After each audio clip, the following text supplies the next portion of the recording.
I was a betting man, right now I would place a bet on Brian Flores becoming the next Ravens head coach. Yeah, I mean, for me, I think the biggest thing is kind of piggybacking off of what Kerry was saying. Steve Bisciotti talking about the type of head coach that he would want, because in so many different ways, the reporters were trying to probe EDC and Steve throughout this presser to try to get them to tell us what they want out of their next head coach. And Steve was basically saying that, like, they're not going to allow a coach's past just because he was at a tough job that had no quarterback and next to no talent. They're not going to allow them to go by the wayside and, kind of penalize them for that.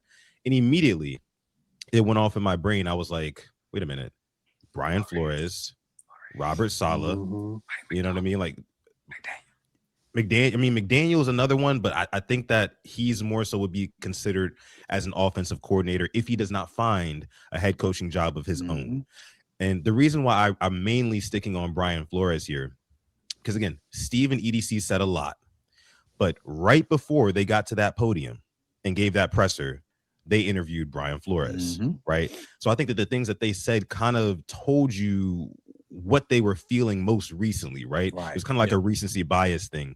And I really like that. And then EDC also said, in order, these are the qualities that they want out of their new head coach. They said they want a leader, an X's and O's guy, a guy who's relatable to the locker room, and then a guy who can provide continuity to the Ravens' way.